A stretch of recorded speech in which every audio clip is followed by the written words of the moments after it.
Bonjour à tout le monde, bonjour Monsieur Michael Perret, merci de m'avoir invité à cette présentation. Je vais vous présenter un résumé d'un travail de 2 ans. L'idée est venue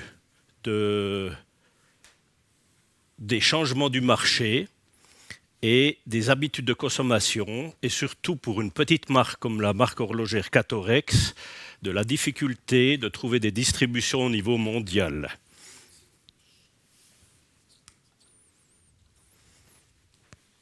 Merci.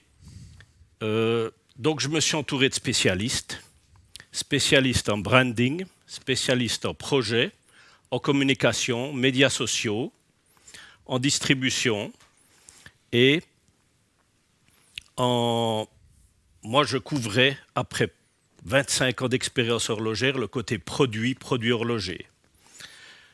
Étant donné que les gens qui m'entouraient, hommes et femmes, parlaient différentes langues, le suisse-allemand, le français, les séances qu'on a eues pendant 2 ans se sont toujours faites en anglais.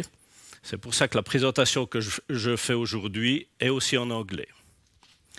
Je vais d'abord vous parler de quelques éléments de notre industrie horlogère. Si on prend les marques premium que vous voyez ici, vous voyez des prix moyens qui sont très élevés pour la marque Patek Philippe, aux environs de 38 000 €, en passant par Rolex, pratiquement 8 000 €, Omega, 3 500 € à peu près, Tag Heuer, 2 500 €. On s'est basé sur une étude, une analyse des marchés et puis des tendances de 2018.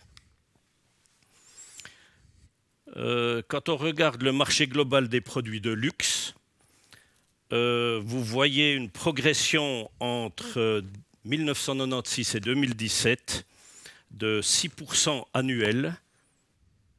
Donc c'est un marché qui passe en 1996 de 85 milliards à 262 milliards.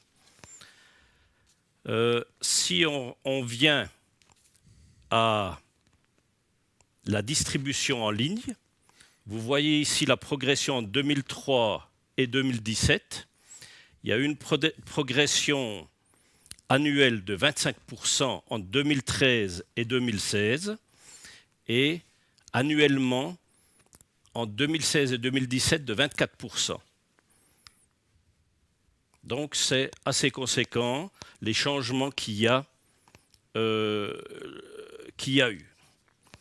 Maintenant, si on prend les différents éléments qui influencent les processus d'achat des consommateurs, vous voyez des tendances positives en 2018 comme des tendances négatives. Ce qui nous intéresse ici, c'est qu'on remarque notamment la montée des millennials, donc la génération qui nous suit, c'est-à-dire dans les processus d'achat, on voit des changements dans le processus d'achat des consommateurs pour les produits de luxe et dans la définition des achats de ces produits de luxe. Donc, notre objectif, si j'arrive à le faire passer, voilà, nos objectifs sont de construire la confiance en la valeur, aller dans le sens du changement et passer de la parole aux actes. Donc pour Catorex, l'approche du consommateur de Catorex est d'optimiser les parcours consommateurs et apprendre son cycle de vie, d'adapter notre modèle d'affaires au changement des comportements des consommateurs, d'optimiser l'engagement du client, d'intégrer les retours d'informations qu'on a eu des clients et de développer des stratégies en conséquence, développer aussi le côté technologique du produit montre et de proposer une valeur ajoutée là-dessus. Donc, on doit mesurer constamment les changements des consommateurs, des clients. Si on regarde dans le marché horloger en 2014 les différentes dépenses de publicitaires, on voit que pour le marché américain uniquement, les marques horlogères principales ont dépensé 480 millions de dollars. Si on prend Rolex, plus de 56 millions de dollars. Si on prend d'autres marques plus petites, Dior, 4,6 millions de dollars. Des marques encore plus petites, Luminox, 4,3 millions de dollars. On arrive sur ce tableau à Girard Perregaux, 2,3 millions de dollars. D'où la difficulté pour une marque Catorex de trouver une distribution puis d'essayer de se trouver une petite place sur le marché mondial. On a vu que les grandes marques, lors du grand raout horloger qui va très certainement disparaître, Baselworld, la plus grande foire mondiale de l'horlogerie, a disparu quasi en 2 ans. Mais on voyait les grandes marques qui avaient des stands qui coûtaient des dizaines de millions. Donc, encore plus difficile pour une plus petite marque de se faire sa place.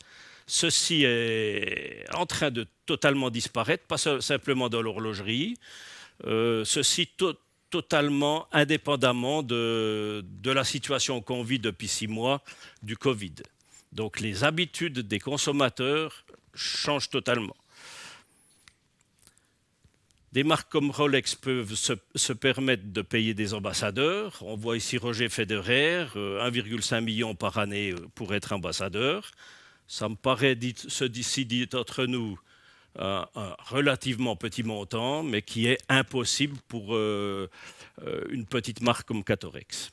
Même si, pour rappel, la marque Catorex est une marque qui existe depuis 160 ans. Donc, on en arrive à analyser la relation qu'il y a entre les coûts de production et le prix de vente final des consommateurs. Si vous additionnez les composants, vous fabriquez le mouvement horloger, vous assemblez, chaque fois il y a un prix qui augmente, chaque fois il y a un coût qui augmente. Vous vendez le produit terminé au grossiste, à un importateur, à un distributeur, qui finalement, le produit finit dans un magasin où vous achetez le produit.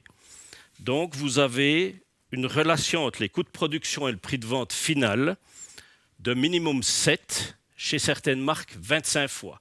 C'est-à-dire que quand vous prenez le prix de revient, le coût du produit final vis-à-vis du consommateur est au minimum de 7 fois supérieur, voire, encore une fois, 25 fois chez certaines marques.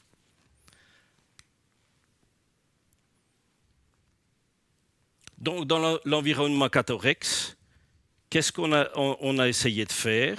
C'est d'avoir une filière beaucoup plus courte. Donc, on envisageait une filière beaucoup plus courte. On a d'un côté le spécialiste horloger réparti dans le monde entier pour garantir un service après-vente. On a l'idée de venir directement vers vous, les consommateurs potentiels, et ce qu'on peut faire et qui aura certainement aussi des coûts, c'est d'organiser peut-être des événements pour des VIP ou d'avoir des endroits bien précis dans le monde où on peut montrer la philosophie Catorex.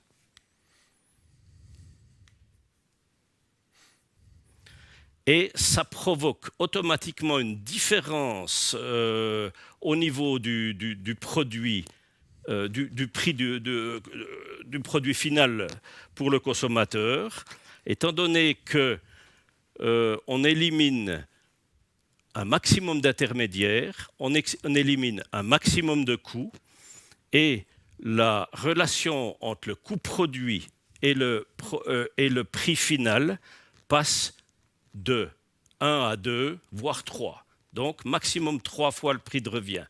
Donc ça fait une différence énorme par rapport à la distribution traditionnelle, et cela ne peut être fait que par une vente en ligne directement au consommateur.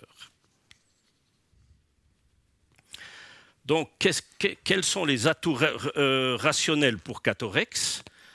Nous avons comme idée d'avoir un maximum de Swiss made. Ceci, bien entendu, tout en ayant un bon ratio entre la valeur et le prix, entre la valeur et la qualité. Donc, offrir un produit avec un prix juste. Donc, maximum, 100%, maximum de Swiss made, d'avoir un produit manufacturé, d'avoir un maximum de transparence au niveau d'où viennent les composants et où est faite la production, d'avoir une personnalisation, de faire des éditions limitées par année, par modèle,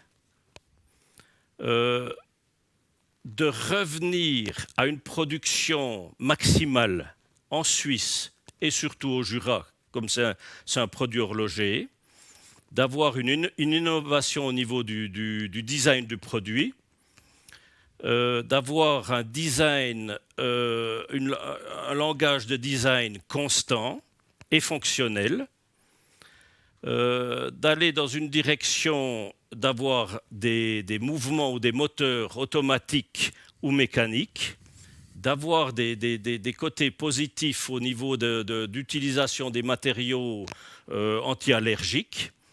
Et c'est maintenant que je parle aussi de la tradition horlogère. Quelle marque n'a pas une tradition horlogère?